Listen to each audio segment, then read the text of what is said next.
आप भी Eiffel tower के नीचे सेल्फी लेना चाहते हैं? स्विस एल्प्स की बर्फीली वादियों में सुकून का एहसास करना चाहते हैं? या फिर इटली, जर्मनी, ऑस्ट्रिया जैसे खूबसूरत देशों की सैर करना चाहते हैं? तो अब देर किस बात की? नाग फनी टूर्स एंड ट्रैवल्स आपके लिए लाया है एक बेहतरीन यूरोप टूर पैकेज हाइलाइट्स, शुद्ध शाकाहारी भोजन एवं जैन भोजन। अप्रैल मई जून की बुकिंग प्रारंभ है, जल्दी करें, सीटें सीमित।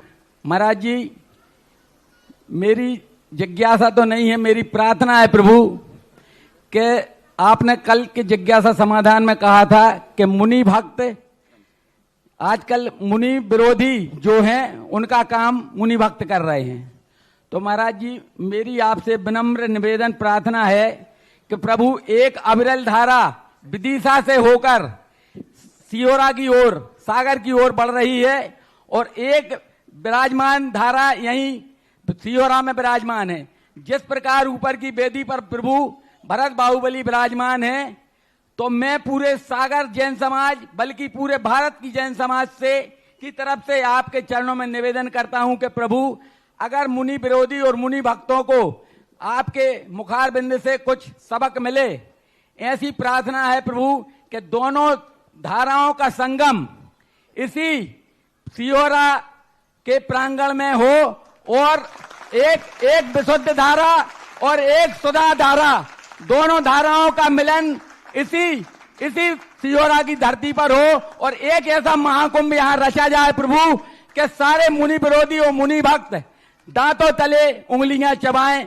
भगवान, मेरे द्वारा मेरे पुण्य इतने, महाराज जी ऊपर की वेदी में मैंने भगवान भरत और बाहुबली, पहले भगवान बाहुबली यहां आ रहे थे, उसके बाद आचार्य श्री ने और यहाँ की समाज ने निवेदन किया कि एक प्रतिमा यहाँ नहीं, एक प्रतिमा और भरत की यहाँ विराजमान होना चाहिए।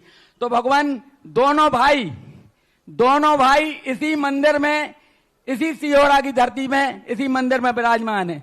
तो भगवान, मेरा निवेदन है, मेरी प्रार्थना है कि अगर ये दोनों धाराएं इसी सियोरा की धरती पर महाकुंभ के रूप में यहाँ महाकुंभ लगे, तो इसके लिए भगवान आपसे पूरी भारत जैन समाज की तरफ से मेरी प्रार्थना है। भगवान, नमोस्तु नमोस्तु नमोस्तु।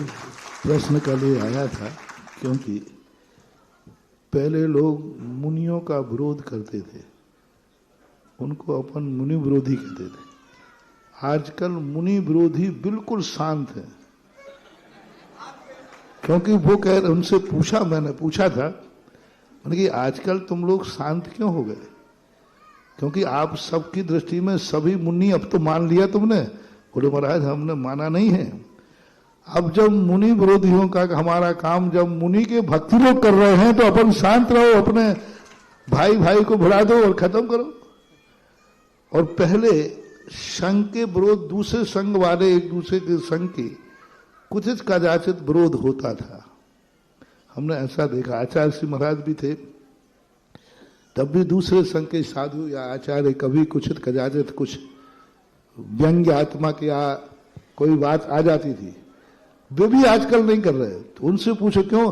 बोले जब संघ में संघ के साधु एक दूसरे का विरोध कर रहे हैं तो हमें करने की क्या जरूरत पड़ी? तो आज वो स्थिति बन गई कि सब अपने अपने आप में विरोधियों को कुछ नहीं करना पड़ रहा है। अपनी ही भुजाएं जब दुश्मन बन जाती हैं तो वामी का सांप को कुछ नहीं करना, आस्तीन का सांप ही जब तैयार हो जाता है।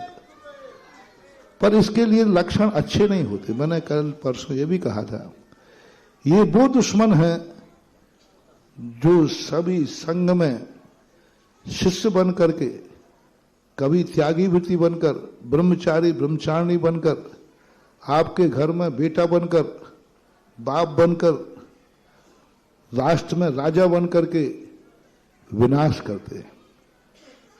अपना बन करके वो किसी के एक साधु का पक्ष लेकर के चले जाएंगे, उस साधु के पक्ष में रह करके दूसरे साधु की बुराई करेंगे। वे ये मत समझना कि उस साधु के पक्ष में है, उस साधु का विनाश करना ये तरीका होता है। जैसे शकुनी मामा का कल उदाहरण दिया था। शकुनी मामा पहले वो अपना बना कुरुवंश का, फिर विनाश किया। तो ये जो कूटनीति है, ये जो दुश्मनी है, जब जब संघ की इज्जत खत्म हो, संघ का विनाश हो, मुनि धर्म समाप्त हो, समझ लेना चाहिए ये कोई भक्त नहीं है, ये पूर्व भाव के बैरी हैं जो श्रमण संस्कृति को श्रमणों के भक्त बन करके मिटा रहे हैं। श्रवणों के भक्त बन करके, मुनि भक्त बन करके मुनि धर्म को मिटा रहे हैं। संघ के भक्त बन करके संघ की इज्जत धूल में मना रहे हैं। ये पूर्व भाव के बैरी हैं। एक बार बिना बताए कह रहा हूं, एक साधु बन गया जैन, कोई दूसरा था। उससे पूछा गया कि भाई आप अपना सारा धर्म छोड़कर, जन्मजात धर्म छोड़ करके, सब छोड़ करके आप जैन मुनि क्यों बन गए? तो उसने, अंदर की बात बाहर आ गई, अंदर की बात बाहर आ गई। तो उसने कहा मैं जैन धर्म को मिटाने के लिए जैन मुनि बना हूं। उन्होंने अपने जाति वाले लोगों से कहा कि वैसे तो मिटा नहीं पाता, इसलिए अब मैं जैन मुनि बन गया हूं, मनमानी चर्या करता हूं, मनमाने उपदेश देता हूं, मनमाने ये करता हूं, इसलिए जैन धर्म को। ऐसा ही कुछ होता है। कुछ लोग अपने किसी साधु का पक्ष लेकर, हम तो इस पक्ष के, कुछ लोग खुल्लम खुल्ला कहते हैं हम इस ग्रुप के हैं, इन साधु के हैं, हम इन साधु के। जो ये कहे कि हम इन साधु के हैं, हम इन साधु के हैं, समझ लेना चाहिए श्रमण संस्कृति का वही शकुनी मामा है और वही विनाश करने वाला है। और जो ये कहे कि सच्ची चर्या पालन करने वाले जो हैं वो सब साधु हमारे लिए मान्य होते हैं। चर्या के बस समझौता नहीं करना, चर्या तो अपना मूल सिद्धांत है।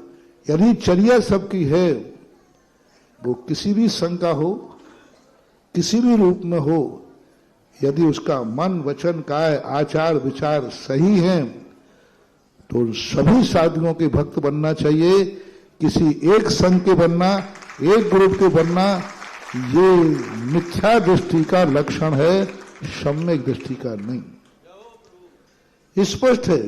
किसी चर्या देखो आप, आगम के अनुसार चर्या है, वह किससे दीक्षित है, कौन इसका दीक्षा देने वाला है, यह विवश नहीं है, यह महत्व नहीं है। उसकी चर्या यदि आगम के अनुसार है तो हमारे लिए बराबर है। अब रही बात कुंभ की, साधु कुंभ लगाता नहीं है, साधु जहां पहुंच जाता है वहां कुंभ लग जाता है। किसी कुंभ में साधु को जाने की जरूरत ही नहीं है। तो यहां तो कुंभ ही कुंभ लग रहा है, प्रतिदिन कुंभ लग रहा है। हमने अभी कटनी चतुर्मास सागर से बिहार, अच्छा सागर चतुर्मास में कम कुंभ लगा क्या? अरे तुम क्यों शिवर आ गई? सागर में देखिए पिछले साल चतुर्मास हुआ, पूरे 4 महीने कुंभ लगा रहा। और कुंभ लगाने का आप अपना कुंभ इससे आइडिया लगा सकते हो कि तुम्हारी चतुर्मास समिति से पूछना कितने करोड़ की रोटियां बन रही। रोटियों से कुंभ का पता चल जाता है कि कितने लोग आए जिनको आप लोगों ने भोजन कराया है, उससे पता चल जाता है। सागर भी कुंभ लगा के आया हूं, और अभी देख लो जब से सागर से बिहार किया है, छोटे छोटे गांवों में भी कुंभ लग रहा है। आज सिहोरा में देख लो।